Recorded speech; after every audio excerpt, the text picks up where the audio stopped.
Welcome back friends. இப்போ annual financial statement அப்படிங்கிறது ஒரு கவர்மெண்ட்டுடைய ரெசிப்ட்ஸையும் எக்ஸ்பெண்டிச்சரையும் கொடுக்கக்கூடிய ஸ்டேட்மெண்ட். அது 3 பார்ட்ஸில் கொடுக்கும். என்ன 3 பார்ட்ஸ்னால், கவர்மெண்ட் அக்கௌண்ட்ஸ் 3 அக்கௌண்ட்ஸாக மெயின்டைன் ஆகுது. ஃபஸ்ட் ஒன்று கன்சாலிடேட்டட் ஃபண்ட் ஆஃப் இந்தியான்னு ஒரு அக்கௌண்ட் மெயின்டைன் ஆகும். ரெண்டாவது கண்டின்ஜென்சி ஃபண்ட் ஆஃப் இந்தியா. மூணாவது பப்ளிக் அக்கௌண்ட். அப்போ இந்த மூணையோடதையும் ரெசிப்ட்ஸ் அண்ட் எக்ஸ்பெண்டிச்சர் தனித்தனியாக ப்ரெசன்டேஷன் ஆகும்.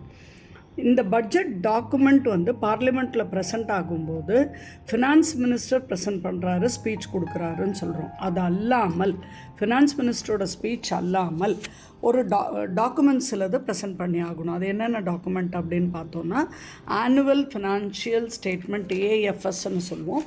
நெக்ஸ்ட்டு டிமாண்ட் ஃபார் கிராண்ட்ஸ் டிஜின்னு சொல்லுவோம். Third one finance bill.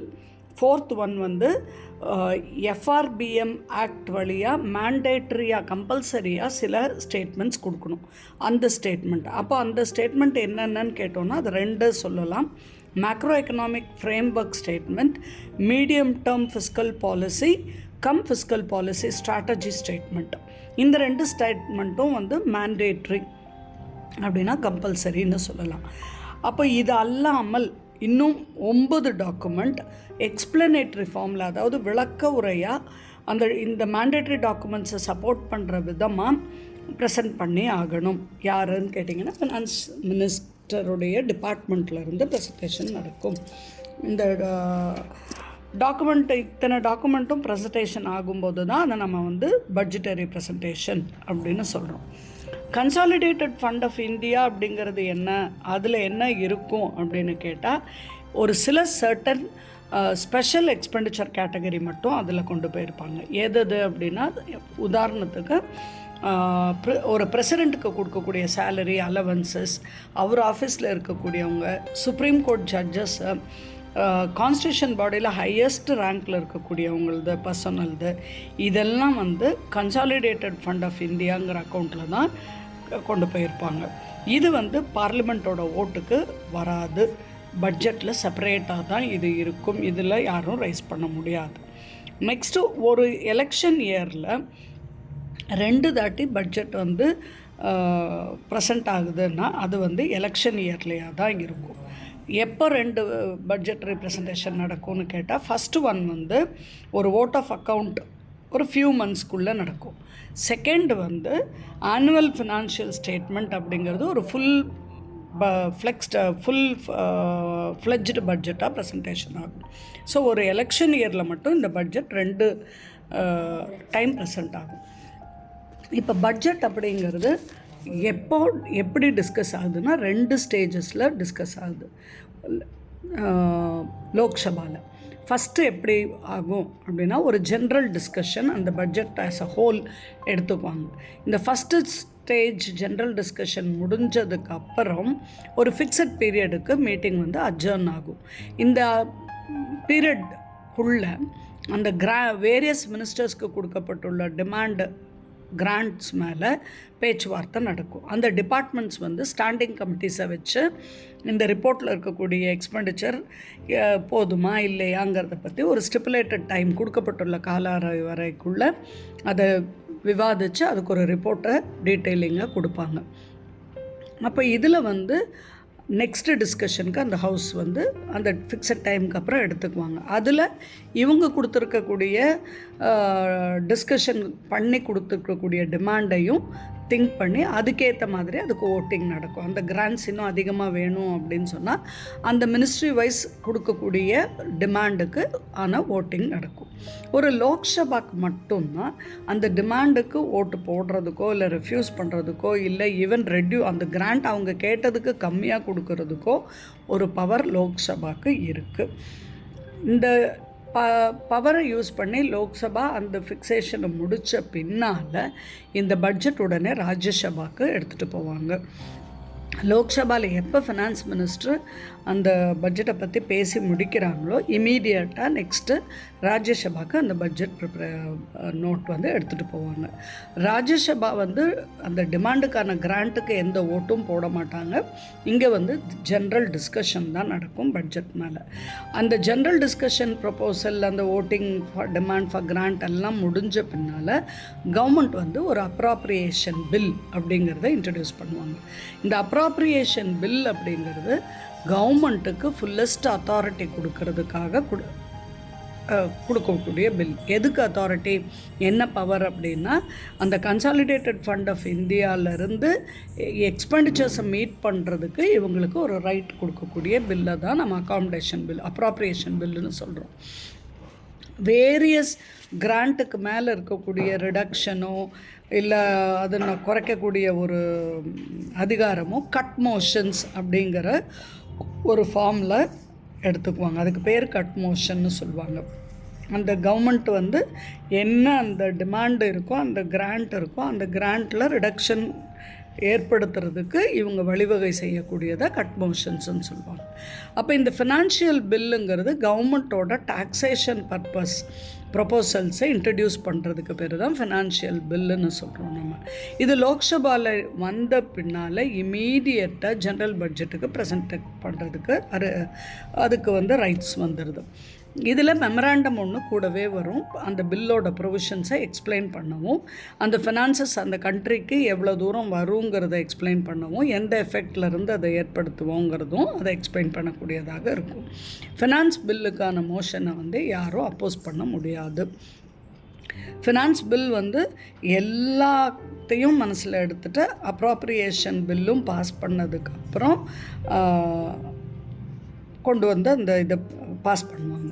Finance bill வந்து financial proposition of the proposal அந்த கவர்மெண்ட்டோடது நெக்ஸ்ட்டு ஃபினான்ஷியல் இயருக்கு எந்த டேலேருந்து எஃபெக்ட் பண்ணக்கூடியது அப்படிங்கிறத தெளிவு பண்ணக்கூடியது தான் ஃபினான்ஸ் பில்லுன்னு சொல்கிறது. அப்போ பார்லிமெண்ட் வந்து அதை என்றைக்கு இன்ட்ரடியூஸ் பண்ணாங்களோ அந்த நாள்லேருந்து 75 டேஸ்க்குள்ளே அதை பாஸ் பண்ணணும். அப்போ அந்த லாஸ்ட் 75 டேஸில் அந்த லாஸ்ட் சில டேஸ் வந்து டிஸ்கஷன் கூட்டிருப்பாங்க. அந்த டிஸ்கஷன் எது நடக்கும் அப்படின்னா, இந்த கிராண்ட் மேலே இருக்கிற டிமாண்டுக்கும் அந்த மற்ற அதுக்குரிய யோஜனைகளும் அந்த ஸ்பீக்கர் வந்து அவுட்ஸ்டாண்டிங் டிமாண்ட் எல்லாத்தையுமே அந்த ஹவுஸ் முன்னால் ஓட்டுக்காக பேசுவார். இந்த ப்ராசஸ்க்கு பேர் கில்லட்டன் அப்படின்னு சொல்கிறோம். இது எதுக்கு அப்படின்னா, அந்த ஃபினான்ஷியல் ப்ரொப்போசல் மேலே ஒரு டிபேட், ஒரு பேச்சுவார்த்தை இவங்களாகவே பண்ணி அதை ஒரு எண்டுக்கு கொண்டு வர்றது, அந்த குறிப்பிட்ட காலவரையறைக்குள்ளே அதுக்கு ஒரு முடிவுக்கு வர்ற அந்த ஒரு பேச்சுவார்த்தை நிகழ்கிறத ஒரு முறையை தான் நம்ம கில்லட்டின்னு சொல்கிறோம். ஃபினான்ஷியல் பில் பாஸ் ஆகிடுச்சு லோக்சபாலன்னா இம்மீடியட்டாக அது ராஜ்யசபாவுக்கு ட்ரான்ஸ்மிட் ஆகிடும் அதோட ரெக்கமெண்டேஷனுக்கு. அது மணி பில்லாக இருக்கிறதுனால ராஜ்யசபா ஒரு 14 டேஸ்க்குள்ளே ரெக்கமெண்டேஷனோடையோ ரெக்கமெண்டேஷன் இல்லாமையோ அதை ரிட்டர்ன் பண்ணணும். இப்போ ராஜ்யசபாவோட ரெக்கமெண்டேஷன்ஸை லோக்சபா ஏற்றுக்கவும் போகலாம், ஏற்றுக்கவும் செய்யலாம், ரெண்டும் நடக்க முடியும். எப்படியும் இந்த மாதிரி ஒரு ப்ராசஸில் தான் ஒரு பட்ஜெட் அப்படிங்கிறது லோக்சபாவில் வந்து பாஸ் ஆகி லோக்சபாலேருந்து ராஜ்யசபாவுக்கு வருது. ஆனால் 2017-18 நம்ம பட்ஜெட்டிங் வந்து 1 February அட்வான்ஸ் ஆகி போயிருக்கிறத நம்ம பார்க்குறோம்.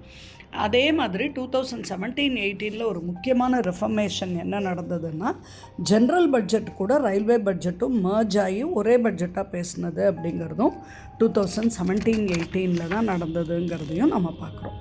ஸோ நெக்ஸ்ட்டு ஹெட்டிங்காக நம்ம இந்த சாப்டரில் பார்க்குறது சோர்ஸஸ் ஆஃப் ரெவென்யூ.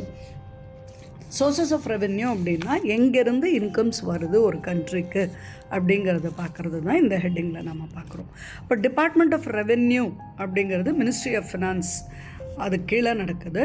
இது வந்து ரெவென்யூ மேட்டர்ஸ் எல்லாமே, அதாவது யூனியன் டேக்ஸஸ்ஸு டைரெக்டாகவோ இன்டைரக்டாகவோ எப்படி பணம் வசூலிக்கப்படுதுங்கிறத பார்த்துக்கிறது தான் இந்த ரெவென்யூ ஆஃப் மினிஸ்ட்ரியோட ஒர்க்கு. இந்த டிபார்ட்மெண்ட்டுக்கு வேறு என்ன ஒர்க் கொடுத்துருக்கோம் அப்படின்னா, எல்லா ரெகுலேட்டரி அட்மினிஸ்ட்ரேஷனும் என்ஃபோர்ஸ்மெண்ட்டையும், அதாவது service tax, central sales tax, stamp duty, அந்த மாதிரி எல்லா ஃபிஸ்கல் லாக்குரிய சட்டத்திட்டங்களையும் எல்லாம் பணம் வர்றது கூட வழிவகுக்கக்கூடிய சட்டத்திட்டங்களும் அதை கவர்ன் பண்ணக்கூடிய பொறுப்பும் இதுக்கு இருக்குது. அப்போ இந்த டிபார்ட்மெண்ட் ஆஃப் ரெவென்யூ அப்படிங்கிறது வந்து direct and indirect union tax collect பண்ணுறது 2 ஸ்டாச்சுட்டரி போர்டை வச்சு கலெக்ட் பண்ணுறாங்க. என்ன அந்த 2 ஸ்டாச்சுட்டரி போர்ட்ஸ்னு கேட்டிங்கன்னா, ஒன்று சிபிடிடி, இன்னொன்று சிபிஐசி. சிபிடிடிங்கிறது சென்ட்ரல் போர்ட் ஆஃப் டைரக்ட் டேக்ஸஸ்ன்னு சொல்கிறோம், இன்னொன்று central board of indirect taxes and கஸ்டம்ஸ்னு சொல்கிறோம். இந்த 2 ஒரு சட்டத்தால் உருவாக்கப்பட்ட போர்ட்ஸுங்கிறதுனால இதை ஸ்டாச்சுட்டரி போர்ட்ஸ்னு சொல்கிறோம். இந்த 2 போர்ட்ஸும் வந்து ரெவென்யூவை கலெக்ட் பண்ணக்கூடிய எல்லா உரிமையும் உள்ள ஒரு டிபார்ட்மெண்ட்டாக அல்லது ஒரு போர்டாக நம்ம பார்க்குறோம். அப்போ கலெக்ஷன் ஆஃப் டைரக்ட் டேக்ஸஸ், அதை வந்து எவ்வளோ வசூலிக்கணும், அதை எப்படி கலெக்ட் பண்ணணுங்கிறது direct taxes, central board of direct டேக்ஸஸ்ங்கிறதுக்கு அந்த ஒரு போர்டுக்கு அதுக்கு அதிகாரம் இருக்குது. அதே வந்து GST, customs, central excise, service taxes, indirect taxes எல்லாமே வந்து சிபிஐசி அப்படிங்கிற இன்டைரக்ட் டேக்ஸஸ் அண்ட் கஸ்டம்ஸுங்கிற சென்ட்ரல் போர்டுக்கு அந்த உரிமை வழங்கப்பட்டிருக்கு. அப்போது இது 2ம் சேர்ந்து கவர்மெண்ட்டோட ரெவென்யூவை கலெக்ட் பண்ணக்கூடிய பொறுப்பில் இருக்காங்க. அப்போ அந்த ரெவென்யூ கலெக்ட் ஆகிறது கவர்மெண்ட் ரெசிப்ட்னு சொல்கிறோம். இந்த கவர்மெண்ட் ரெசிப்டை நம்ம அகெயின் 2 வகையாக கிளாஸிஃபை பண்ணுறோம். ஒன்று வந்து ரெவென்யூ ரெசிப்ட். ரெவென்யூ ரெசிப்ட்டுங்கிறது டேக்ஸ் வழியாகவோ நான் டேக்ஸ் வழியாகவோ வரக்கூடிய ஒரு வழக்கமான ஒரு வருமானம் அப்படின்னு வந்தால் அதை ரெவென்யூ ரெசிப்ட்னு சொல்லுவோம். அடுத்தது வந்து கேபிட்டல் ரெசிப்ட். கேபிட்டல் ரெசிப்ட் அப்படிங்கிறது ஒரு கடன் வசூலிப்பு, நான் டெட் கேபிட்டல் அப்படின்னு சொல்கிறோம். இதை வந்து கேபிட்டல் ரெசிப்ட்னு சொல்கிறோம். இந்த அதாவது ஒரு பெரிய தொகை ஒரு முறையேனும் இல்லை ஒரு 2 முறையேனும் மட்டுமே கலெக்ட் ஆனால் அதை வந்து கேபிட்டல் ரெசிப்ட்னு சொல்கிறோம். ரெவென்யூ ரெசிப்ட்டுங்கிறது டேக்ஸ் வழியாகவோ இல்லது டேக்ஸ் இல்லாமல் மற்ற வகையாகவோ சில்லற வழியாக வருமானம் சின்ன தொகையாக அடிக்கடி வந்துட்டுருக்கக்கூடியது ரெவென்யூ ரெசிப்ட்னு சொல்லலாம். இந்த போர்டோடைய டோட்டல் ரெவென்யூ இன்கமுடைய சோர்ஸ் என்னன்னு பார்த்தோம்னா அது வந்து ஒரு 7 வகையான டாக்ஸஸ். என்ன? Corporation tax, income tax, wealth tax, customs duty, union excise duties, goods and service tax GST, next taxes on union territories. இந்த 7 ரெவென்யூ தான் ஒரு கண்ட்ரியுடைய இம்பார்ட்டண்ட் ஃபினான்ஸ் ரெவென்யூஸ்னு பார்க்குறோம். அப்போது ஒரு சென்டரோட நெட் டேக்ஸ் ரெவென்யூங்கிறது total of tax revenue after paying the state share. ஒரு மாநிலத்துக்கு உண்டான பகுதியை கொடுத்துட்டு அதுக்கப்புறம் மிச்சம் வர்றதெல்லாம் வந்து ஒரு மத்திய அரசுக்குரிய மொத்த டேக்ஸ் ரெவென்யூன்னு எடுத்துக்கலாம். இதில் வந்து நேஷ்னல் கலாமிட்டி கண்டின்ஜென்ட் டியூட்டி அப்படின்னு இருக்குது. அது வந்து நேஷ்னல் கலாமிட்டி கண்டின்ஜென்சி அப்படிங்கிற ஒரு அக்கௌண்ட் ஹெட்டுக்கு இதில் ஒரு அமௌண்ட் வந்து ட்ரான்ஸ்ஃபர் ஆகுது. நான் டேக்ஸ் ரெவென்யூ அப்படின்னு என்னென்ன அப்படின்னு பார்த்தோம்னா இன்ட்ரெஸ்ட் ரெசிப்ட், வட்டி வகைகள், நெக்ஸ்ட்டு ப்ராஃபிட்டு அல்லது டிவிடெண்ட், பப்ளிக் செக்டர் என்டர்பிரைஸ்லேருந்து வரக்கூடிய ப்ராஃபிட்டும் டிவிடெண்ட்டும், அதுலேருந்து வரக்கூடிய surplus, transfers from Reserve Bank of India, Reserve பேங்க்கில் இருக்கக்கூடிய சர்ப்ளஸ் வரக்கூடியது, இதெல்லாம் வந்து நான் டேக்ஸ் ரெவென்யூன்னு சொல்லலாம். இது இல்லாமல் அதர் நான் டேக்ஸ் ரெவென்யூவும் இருக்கும், யூனியன் டெரிட்டரிஸ்லேருந்து வரக்கூடிய ரெசிப்ட்ஸ் எல்லாமும் இருக்கும். இதெல்லாம் வந்து டோட்டலாக வரக்கூடிய நான் டேக்ஸ் இன்கம்னு சொல்லலாம். இப்போ இந்த சோஷியல் சர்வீசஸ் அப்படிங்கிறது கவர்மெண்ட் எதெல்லாம் செய்யுது, என்னெல்லாம் சோஷியல் சர்வீஸ் செய்யுதுன்னா மெடிக்கல் சர்வீசஸ் கொடுக்குது, பப்ளிக் ஹெல்த்துக்கு இம்பார்ட்டன்ஸ் கொடுத்து அதுக்கு வழிவகை பண்ணுது, ப்ராட்காஸ்டிங் பண்ணுது, எஜுகேஷனுக்கு ஹெல்ப் பண்ணுது, sports, art and culture, housing, communication, energy, transportation, science and technology, environmental, railways, இந்த மாதிரியான ஒரு அதர் சர்வீசஸ் எல்லாமும் சோஷியல் சர்வீசஸ்னு கவர்மெண்ட்டால் செய்யப்படக்கூடிய சர்வீசஸ்.